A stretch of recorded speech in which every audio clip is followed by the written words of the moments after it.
சுவாமியே சரணமையப்பா. சுவாமி சரணம்.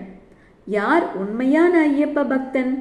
மாலை அணிந்து கொள்ளும் சுவாமிமார்களா அல்லது ஐயப்ப விரதம் இருக்கும் ஐயப்பமார்களா? சபரிமலை யாத்திரை மேற்கொள்பவர்களா இல்லை இருமுடிக்கட்டு சுமப்பவர்களா?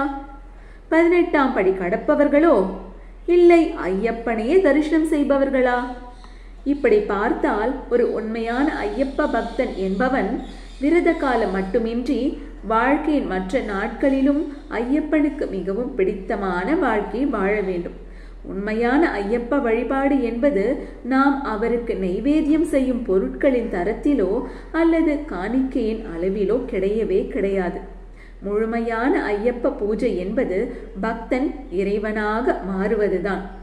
ஐயப்பனை வழிபடும் பக்தர்கள் ஐயப்பனாக மாறிவிட முயற்சிக்க வேண்டும். ஐயப்பனாக மாறுவது என்றால் ஐயப்பனின் அவதார லட்சியத்தை தமது லட்சியமாக ஏற்று ஒவ்வொரு ஐயப்பனும் தனது வாழ்க்கையை மாற்றி அமைக்க வேண்டும்.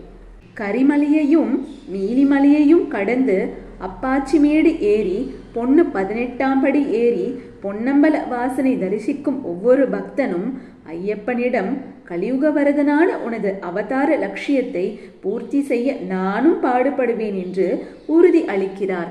அந்த வாக்குறுதியை நிறைவேற்ற வேண்டியது அவர்களின் புனிதமான கடமையாகும். ஐயப்பனை தர்மசாஸ்தா என்று அழைக்கிறோம். தர்மசாஸ்தா என்றால் தர்மத்தை வலியுறுத்துபவர் என்று பொருள். அதாவது தர்மத்தின்படி வாழ வேண்டும் என்றும் தர்மத்தின்படி வாழ வைக்க வேண்டும் என்றும் அதன் மூலம் தர்மத்தை பாதுகாக்க வேண்டும் என்னும் நோக்கத்திற்காக அவதாரம் எடுத்தவரே தர்மசாஸ்தா. தர்மசாஸ்தாவான ஐயப்பன் அதர்ம சக்தியான மகிழ்ச்சியை தோற்கடித்து அதர்ம எண்ணங்களை நீக்கி அவளை மஞ்சமாதாவாக வீற்றிருக்கும்படி செய்தார்.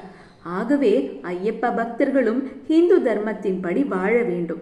பிறரையும் அதன்படி வாழ ஊக்குவிக்க வேண்டும். இந்து தர்மத்தின்படி வாழ இடையூறு செய்பவர்களின் மனம் திருந்த செய்வதும் ஒவ்வொரு ஐயப்பமார்களின் புனிதமான பணியாகும்.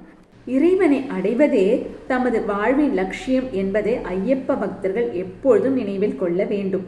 தாய் தந்தை, மகன் மகள், கணவன் மனைவி, அண்ணன் தம்பி போன்ற உறவுகளெல்லாம் நாம் கடமை என்னும் பூஜை செய்து கடவுளை அடைவதற்கு நமக்கு இறைவனால் தரப்பட்டவர்களே ஆவார்கள்.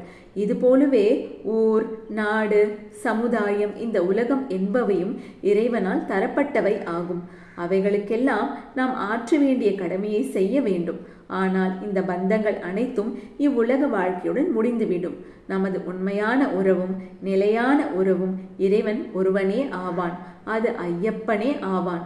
ஆகவே ஐயப்ப பக்தர்கள் அறம் என்னும் தர்மத்தை காத்து நல்ல வழிகளில் பொருட்களை ஈட்டி பிற உயிர்களுக்கு துன்பம் தராமல் இன்பம் தூய்த்து வாழ வேண்டும். ஸ்ரீ ஐயப்ப சுவாமியை பக்தியுடனும் ஸ்ரத்தையுடனும் நம்பிக்கையுடன் வழிபட்டு வீடு பேற்றை அடைய வேண்டும். இதுவே ஒரு நல்ல ஐயப்ப பக்தனின் லட்சணங்களாகும். ஐயப்ப பக்தியின் லட்சியத்தை உணர்ந்து அதன்படி ஒவ்வொரு ஐயப்ப பக்தர்களும் செயல்பட்டு அவனுடைய அருளை பெறுவோமாக. சுவாமியே சரணமையப்பா.